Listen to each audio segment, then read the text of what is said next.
बुलेटिनमध्ये तुमचं स्वागत आहे। सगळ्या बातम्या आपण बघणार आहोत आणि बुलेटिनच्या सुरुवातीला बातमी आहे मुंबई मनपा अंतर्गत येणाऱ्या वैद्यकीय महाविद्यालयाचे डॉक्टर्स आज मनसे अध्यक्ष राज ठाकरे यांना भेटण्यासाठी त्यांचं निवासस्थान असलेल्या कृष्णकुंज इथे आलेले आहेत।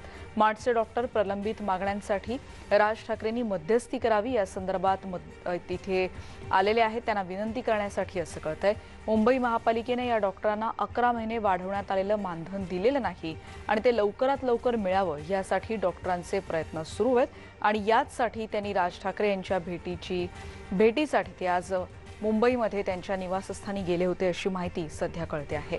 तर मार्चच्या डॉक्टरांनी राज ठाकरे यांची काही वेळापूर्वी भेट घेतलेली आहे की यातून काही तोडगा निघू शकतो का आणि इतक्या महिन्याचं जे मानधन राहिलंय ते मिळू शकेल का या मागणीसाठी ते आता तिथे गेल्याचं कळतंय। अधिक माहिती घेणार आहोत प्रणाली कापसे यांच्या प्रतिनिधी आता आपल्या सोबत आहेत। प्रणाली, काही वेळापूर्वीच हे डॉक्टरांचं पथक तिथे पोहोचलं होतं, त्यांची भेट झाली का आणि त्याचा काय अधिक तपशील मिळू शकला का? रेणुका, या सगळ्या डॉक्टरांची भेट झालेली आहे। त्यांच्या प्रमुख 3 मागण्या होत्या। एक तर त्यांचं जे वेतन थकलेलं आहे ते वेतन विद्यावेतन जे आहे ते त्यांना देण्यात यावं, जे गेले 11 महिने त्यांना मिळालेलं नाही, ही एक त्यांची प्रमुख मागणी होती।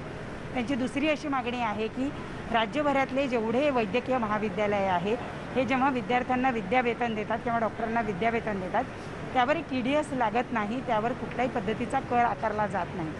परंतु मुंबई महानगरपालिकेच्या अंतर्गत येणारे 3ही वैद्यकीय महाविद्यालय अशा पद्धतीनं त्यांच्या डॉक्टरांकडनं TDS घेतं आणि हे चुकीचं आहे। त्यामुळे हे TDS घेतलं जाऊ नये अशी विनंती अशी दुसरी त्यांची मागणी होती।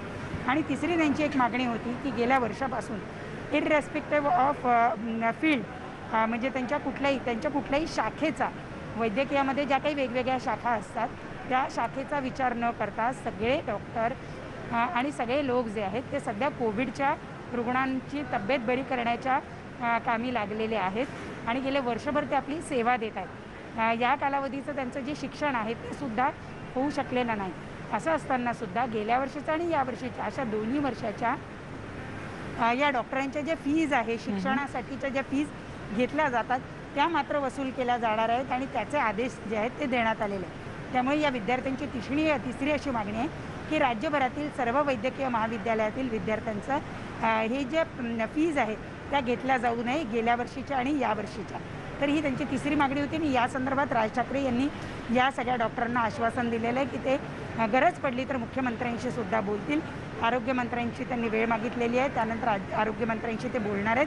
त्याचबरोबर मुंबईच्या प्रश्नावर, मुंबईतल्या वैद्यकीय महाविद्यालयाच्या प्रश्नावर सुद्धा ते म्हणाले की तातडीनं यावर उपाय काढण्याचा प्रयत्न त्यांच्या वतीनं केला जाईल।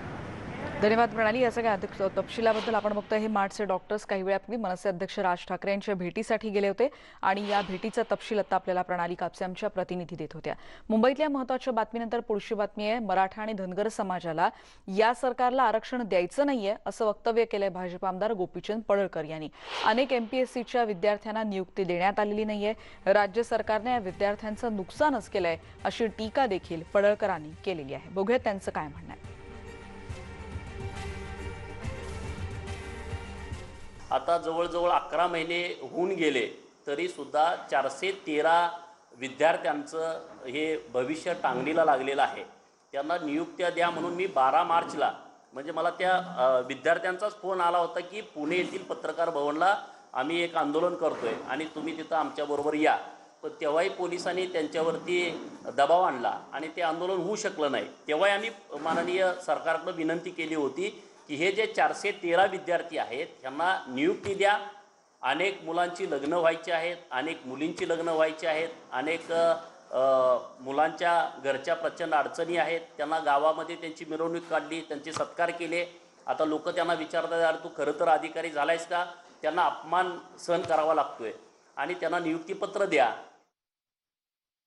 तर मराठा समाजाच्या विद्यार्थ्यांनाच मनस्ताप होतोय असं नाही आहे। मराठा समाजाच्या विद्यार्थ्याच्या बरोबर इतर मागास, भटके विमुक्त, अनुसूचित जाती आणि जमाती याही विद्यार्थ्यांच्या मध्ये प्रचंड नाराजी आहे, त्यांनाही मनस्ताप होतोय आणि म्हणून आम्ही माननीय सरकारकडे विनंती केली होती की तुम्ही या 413 विद्यार्थ्यांना नियुक्ती द्या, त्यांचा वेळ विनाकारण वाया घालवू नका।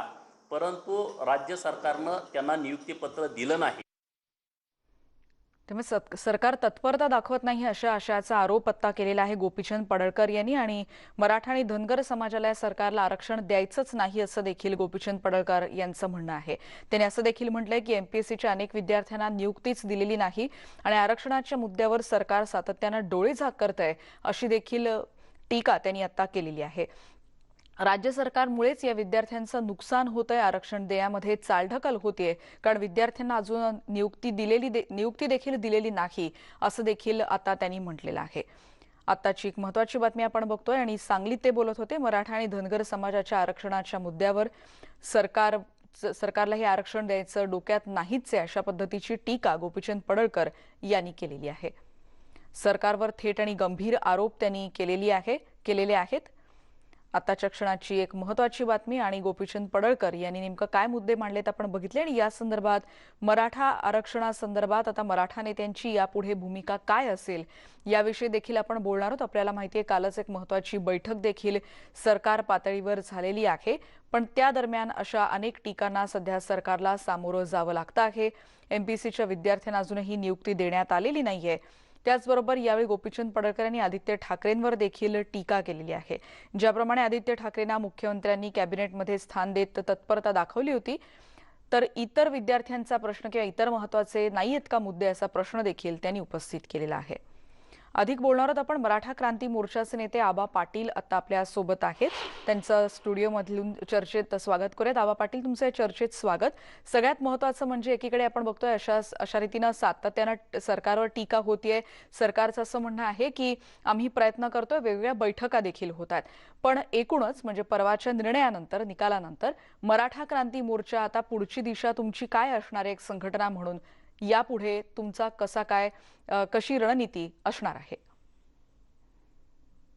आता सध्याची परिस्थिती अशी आहे, सुप्रीम कोर्टामध्ये राज्य सरकारनं ज्या पद्धतीनं भूमिका मांडायला पाहिजे होती ती त्या ठिकाणी मांडलेली नाही. आणि सगळ्यात महत्वाचं हे सरकारचं अपयश आहे की आता वेगवेगळ्या पद्धतीनं ज्या पद्धतीनं सरकारमधले मंत्री असतील, अशोकराव चव्हाण असतील, मुख्यमंत्री असतील, की एक दुसऱ्याच्या त्यांच्या स्टेटमेंट वेगवेगळे आहेत. अशोक चव्हाणांची वेगळी स्टेटमेंट आहे, मुख्यमंत्र्यांची वेगळी स्टेटमेंट आहे आणि ह्याच्यातून समाजाची दिशाभूल केली जाते.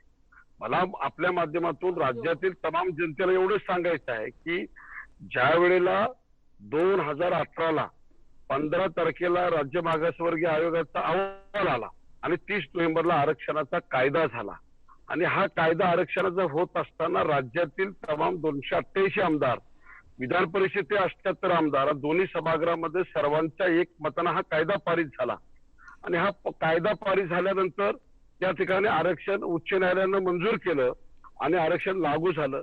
ह्या वेळेला राज्यातले सगळे नेते एकत्र होते आणि त्यावेळेला राज्याचे सध्याचे मुख्यमंत्री उद्धवजी ठाकरे साहेब सुद्धा सत्तेत होते आणि अशोकराव चव्हाण साहेब हे विरोधी पक्षात होते. आघाडी सरकारमधले 2 गट काँग्रेस राष्ट्रवादी विरोधामध्ये होते. हे सगळं ज्या वेळेला ह्या लोकांना माहिती होतं की हा कायदा टिकणारा नाही, आरक्षण ते टिकणार नाही आणि हे केंद्राकडे आहे आणि तर राष्ट्रपतीने द्यावं, पंतप्रधानाला मी पत्र लिहितो, ह्या सगळ्या गोष्टी सांगून समाजाची दिशाभूल करायची. दुसरा मुद्दा की विरोधी पक्षामध्ये भाजप सरकार आहे. भाजपवाल्यांनी सांगायचं की आम्ही सरकार, आम्हाला जेवढे प्रयत्न करता येतील आम्ही या मराठा समाजाचे आम्ही केलेत, आम्ही आरक्षण दिलंय आणि ह्याने सांगायचं की इनव्हॅलिड होतं. म्हणजे आता मला एवढं विचारायचं आहे, सगळ्या लोकांना प्रश्न एक विचारायचा आहे की मुख्यमंत्र्यांना असतील किंवा आघाडी सरकारच्या नेत्यांना विचारायचं असेल की आजच्या परिस्थितीमध्ये तुम्ही सरळ सरळ सांगता की तुम्ही केंद्राकडे जा, कोण म्हणतं राष्ट्रपतीकडे जा, आणि मग आम्ही आता नेमकं जायचं कुणाकडे, नेमका विश्वास कुणावरती ठेवायचा, या परिस्थितीमध्ये मराठा समाज आता संभ्रमामध्ये आहे. मी आपल्याला एक आठवण करून देतो आपल्या माध्यमातून की राज्याच्या मुख्यमंत्र्यांना एक आठवण करून द्यायची. ज्या वेळेला बाळासाहेब ठाकरे साहेबांची एक मुलाखत मी पाहिली होती, त्याच्यामध्ये हिंदू हृदय सम्राट सरसेनापती बाळासाहेब ठाकरे म्हणून ज्यांना हिंदुस्थानमध्ये ओळखलं जातं त्यांनी सांगितलं होतं, मीडियाच्या माध्यमातून सांगितलं, कुठला कायदा, कुठलं कोर्ट, कुठलं न्यायालय, सर्वश्रेष्ठ जनतेचं न्यायालय, मी न्यायालय मानत नाही, कोर्टाला मानत नाही, मी जनतेला मानतो, हा बाळासाहेबांचा निर्णय होता. त्याच पद्धतीने आज मुख्यमंत्री उद्धव साहेबांनी सुद्धा या ठिकाणी भूमिका घ्यायला पाहिजे होती. कालचं स्टेटमेंट ऐकलं आणि उद्धवजी साहेबांनी सांगितलं की आता मी पत्र लिहिणार आहे पंतप्रधानांना आणि मराठा आरक्षणाची मागणी करणार आहे, तर सुप्रीम कोर्टाचा जो निर्णय आलेला तो मान्य करावा लागेल. दुसरा मुद्दा की आज ज्या पद्धतीनं पंतप्रधानाला आरक्षण देता येतं का, राष्ट्रपतीला आरक्षण देता येतं का, ह्याच्या संदर्भामध्ये हे सरकारमधल्या लोकांनी एकदा क्लिअर कट सांगणं गरजेचं आहे जनतेला.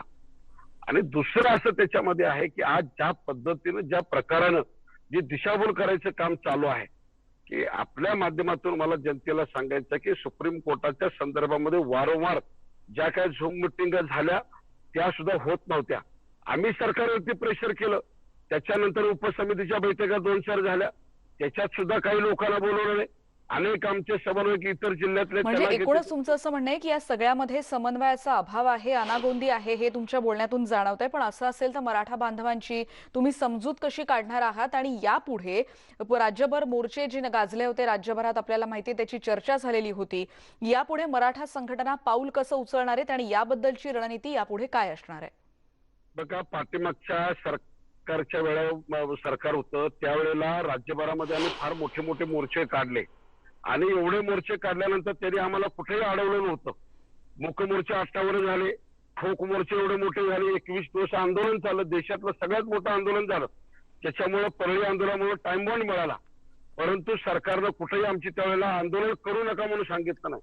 परंतु आज परिस्थिती राज्यामध्ये आहे, हे सरकार आमच्या कार्यकर्त्यांना आंदोलनच करून द्यायची तयारी करून देत नाही.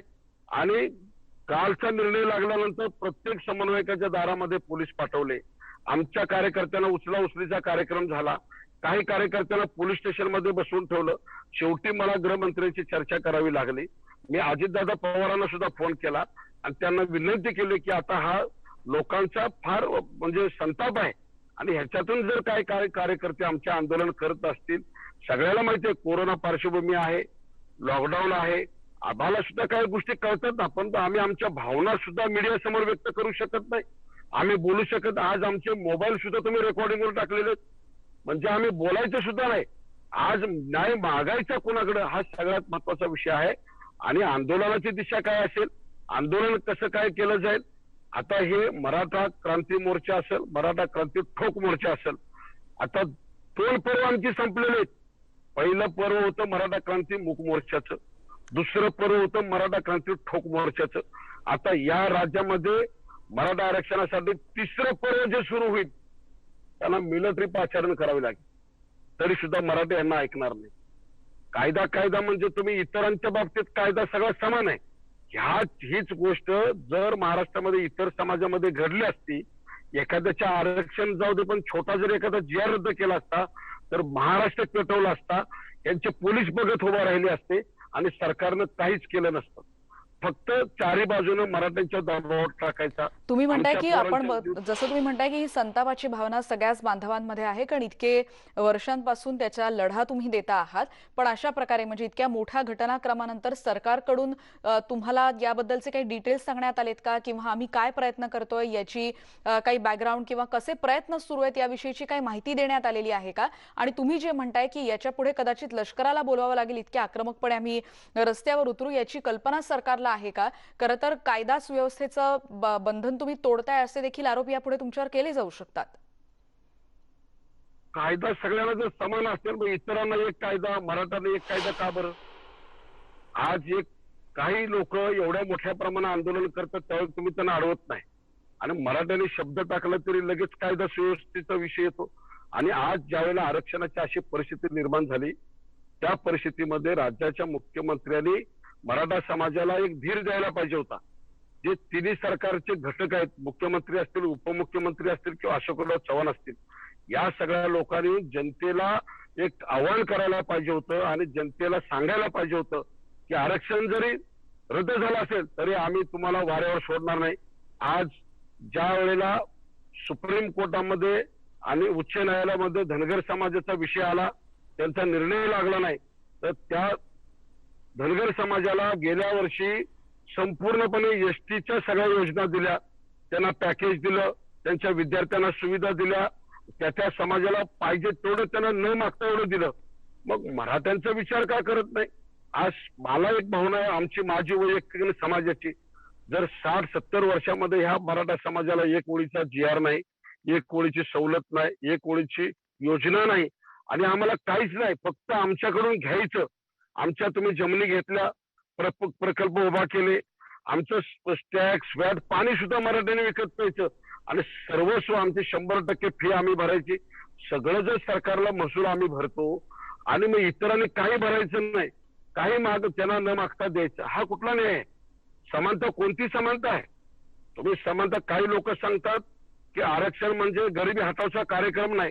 मग मला सांगायचं, आपलं गरिबी हटावचा कार्यक्रम नाही तो श्रीमंत होण्याचा पण कार्यक्रम नाही. ज्यांना मिळालं आरक्षण त्यांनी सुद्धा आरक्षण 8 लाखाच्या वरचं क्रिमिनल लावून घ्या सगळ्यांना. तुम्ही ज्या पद्धतीने सांगता, मग प्रतिनिधित्व पाहिजे म्हणून सांगता. आरक्षण म्हणजे प्रतिनिधित्व आहे, मग कुठं प्रतिनिधित्व आहे? आज 12 बलुतेदारांना प्रतिनिधित्व मिळालं का?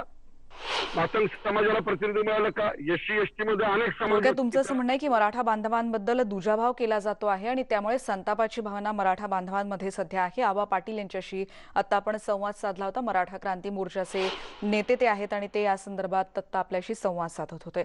इतरही बातम्यांचं आपण परत भेटणार आहोत, पण एका ब्रेक नंतर. पहा फक्त न्यूज 18 लोकमत.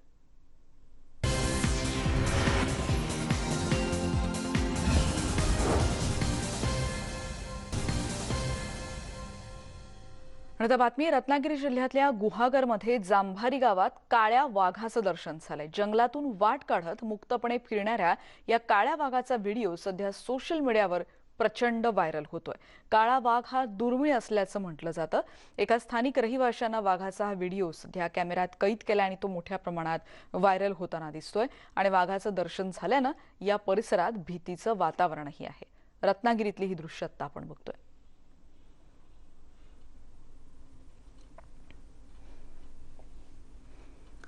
या बातमीनंतर या बुलेटिनमध्ये आता आपण इथेच थांबतो, पण जाताना महत्त्वाची आठवण, मास्क वापरा, सुरक्षित रहा. पहा फक्त न्यूज 18 लोकमत.